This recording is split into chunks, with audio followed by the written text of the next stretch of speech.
Assalamualaikum warahmatullahi wabarakatuh. Kami dari kelompok 1, kelas 10 MIPA G, SMAN 78 Jakarta, ingin mempresentasikan Kerajaan Samudra Pasai. Nama saya Dimas Herjuno Darpito Noto Praitno, absen 10, akan memulai presentasi. Sejarah singkat Kerajaan Samudra Pasai. Kerajaan Samudra Pasai terletak di Aceh. Kerajaan Samudra Pasai merupakan kerajaan Islam pertama, terbesar, dan tertua di Indonesia. Kerajaan Samudra Pasai didirikan oleh Sultan Malik As-Soleh yang bernama asli Meurah Siluh pada tahun 1267 Masehi. Kerajaan Samudra Pasai merupakan gabungan dari Kerajaan Pase dan Peurlak dengan raja pertamanya Malik As-Soleh. Lokasi dan peta Kerajaan Samudra Pasai. Kerajaan Samudra Pasai letaknya di Provinsi Aceh Darussalam, tepatnya di perbatasan Aceh Utara dan Lok Seumawe. Laksamana Cheng Ho menyatakan bahwa lokasi Samudra Pasai berada di perbatasan antara Kerajaan Nakur dan Kerajaan Lide. Di sebelah timurnya ada Kerajaan Aru, dan laut di sebelah utaranya. Kehidupan politik Kerajaan Samudra Pasai. Kerajaan Samudra Pasai memiliki pengaruh besar bagi kerajaan lain di sekitarnya.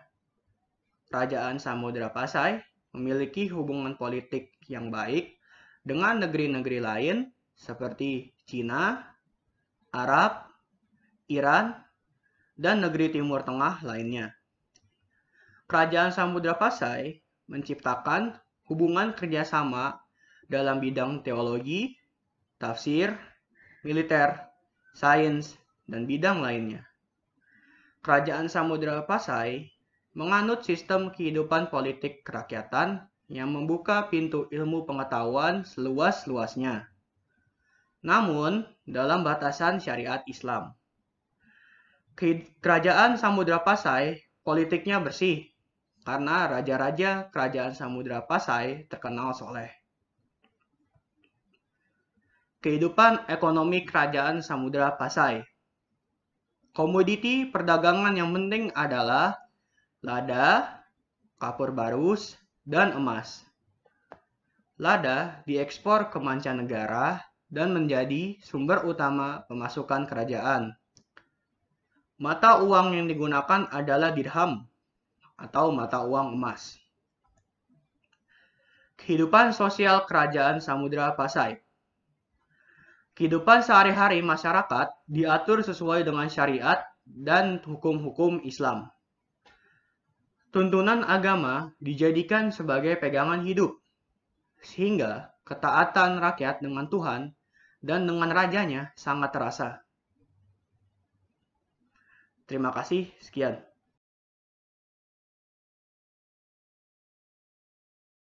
Assalamualaikum warahmatullahi wabarakatuh. Nama saya Fadika Reza Tahir, absen 11. Saya akan menjelaskan mengenai kehidupan, budaya dan agama Kerajaan Samudra Pasai, lalu sistem pemerintahannya, dan raja-raja yang terkenal di kerajaan ini.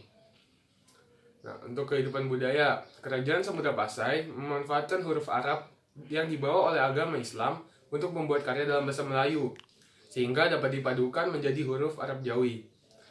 Misalnya adalah Hikayat Raja Pasai atau HRP yang diperkirakan dibuat pada tahun 1360 Masehi. Bahasa Melayu ini juga digunakan oleh Syekh Abdul Rauf As-Singkili untuk menulis buku-bukunya. Lalu kehidupan agama. Raja dan masyarakat Kerajaan Samudra Pasai menganut agama Islam. Aliran Islam yang dianut adalah mazhab Syafi'i. Nah, raja-raja di sini sangat taat terhadap syariat Islam dan juga sangat dekat dengan ahli teologi Islam dari berbagai bidang. Lalu sistem pemerintahannya. Nah, sistem pemerintahannya ini tentu saja adalah kerajaan di mana dipimpin oleh raja. Nah, raja di Kerajaan Samudra Pasai disebut dengan nama Sultan. Sultan ini memerintah secara turun-temurun. Lalu raja yang terkenal. Saya akan menyebutkan 4 nama raja yang terkenal dari kerajaan Samudra Pasai. Yang pertama ada Sultan Malik As-Soleh, itu merupakan sultan pertama kerajaan dari Samudra Pasai. Yang kedua ada Sultan Muhammad Malik Az-Zahir. Dia adalah anak dari Sultan Malik As-Soleh. Lalu ada Sultan Mahmud Malik Az-Zahir, dan yang terakhir Sultanah Nahrosiyah.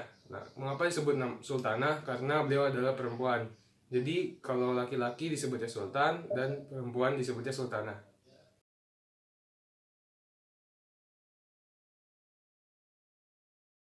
Perkenalkan, nama saya Gani Andisa, absen 14, kelas 10 MIPA G.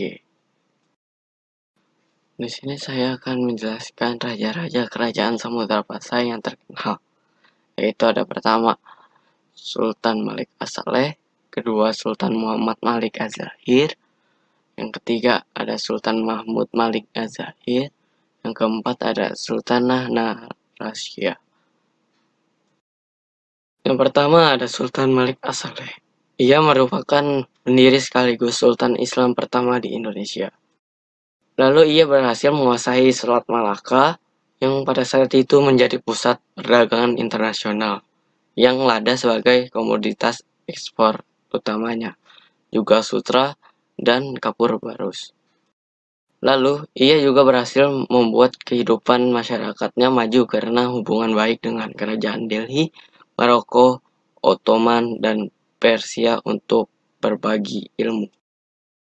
Lalu yang kedua ada Sultan Muhammad Malik Az-Zahir. Ia merupakan putra Sultan Malik As-Saleh. Ia juga memperkenalkan koin emas atau dirham sebagai mata uang yang sah dan secara resmi digunakan dalam perdagangan di Kerajaan Samudra Pasai. Lalu yang ketiga ada Sultan Mahmud Malik Az-Zahir.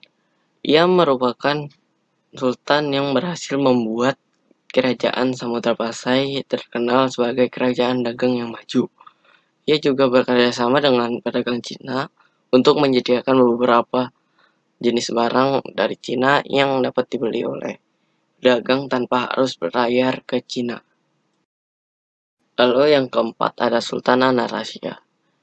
Ia memimpin kerajaan Samudra Pasai setelah suaminya yaitu Sultan Zaid Al-Abidin Malik Az-Zahir meninggal dunia.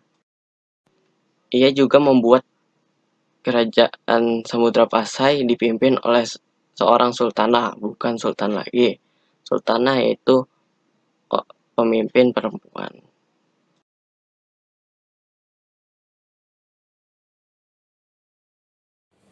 Assalamualaikum warahmatullahi wabarakatuh. Nama saya Jivan Devian dari 10 MIPA G dari kelompok 1 Kerajaan Samudra Pasai. Saya akan mempresentasikan slide 16, nomor 16, 17, 18, dan 19. Pertama, masa kejayaan Kerajaan Samudra Pasai. Puncak kejayaan pada saat itu dipimpin oleh Sultan Zainal Abidin Malik Az-Zahir. Menguasai Selat Malaka yang merupakan jalur perdagangan internasional yang sering dikunjungi oleh saudagar India, Cina, Siam, Arab, dan Persia. Mengeluarkan dan menerapkan mata uang emas atau dirham yang dibuat sendiri dan merupakan alat pembayaran yang resmi dan sah, dan merupakan pusat perkembangan agama Islam. Selanjutnya, masa keruntuhan Kerajaan Samudra Pasai. Terjadi pepecahan di dalam kerajaan karena ada perselisihan di keluarga kerajaan, perebutan tata kekuasaan, perang saudara, dan pemberontakan di wilayah kerajaan. Pada tahun 1521 Masehi, Portugal menyerang dan menguasai Kerajaan Samudra Pasai selama 3 tahun. Pada saat itu dipimpin oleh Ali Mughayat Shah dari Aceh yang merupakan cikal bakal dari Kerajaan Aceh. Selanjutnya, peninggalan Kerajaan Samudra Pasai. Pertama, lonceng Cakradonya, mata uang dirham, naskah surat Sultan Zainal Abidin, makam Sultan Malik As-Saleh dan Sultan Maulana Az-Zahir, makam Perdana Menteri Yakub atau Said Sarif, lambang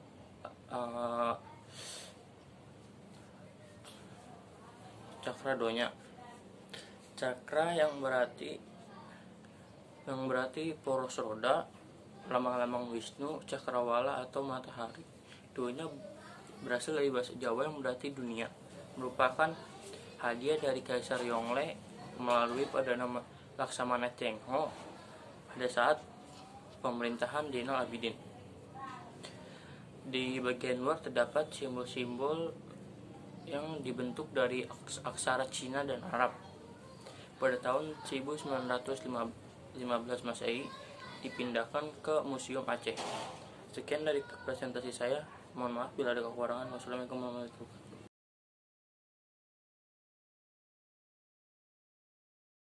Assalamualaikum warahmatullahi wabarakatuh. Saya Muhammad Anan Wicaksana, absen 25, akan menjelaskan tentang mata uang dirham, naskah surat Sultan Zainal Abidin, makam Sultan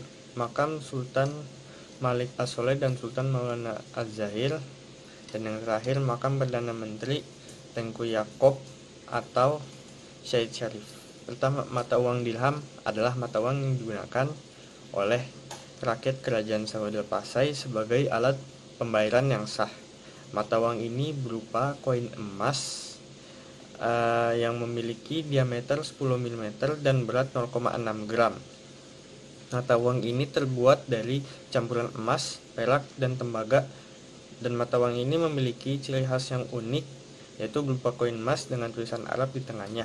Pada sisi atas bertuliskan Muhammad Malik Az-Zahir, dan pada sisi bawah bertuliskan Al-Sultan Al-Adil, yang berarti Sultan harus memberi keadilan terhadap masyarakat.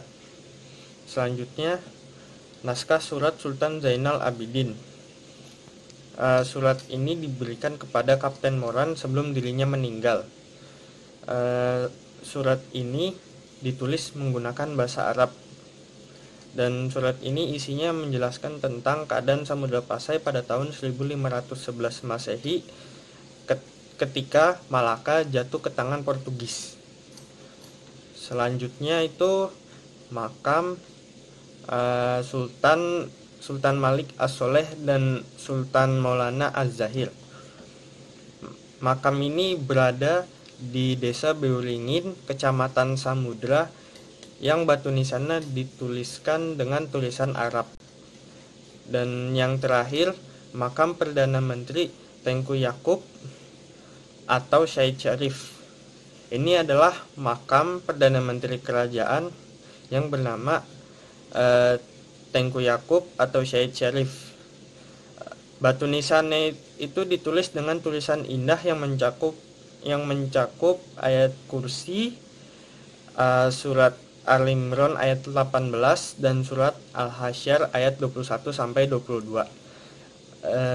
Sekian dari kami.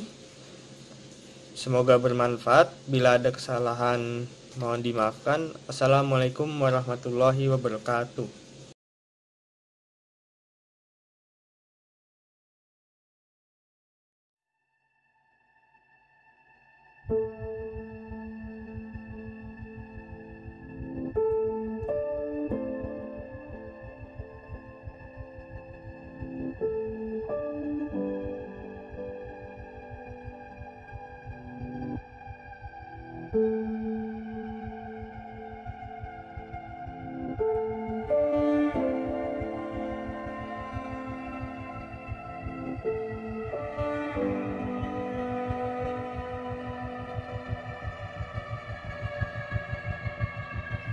Thank you.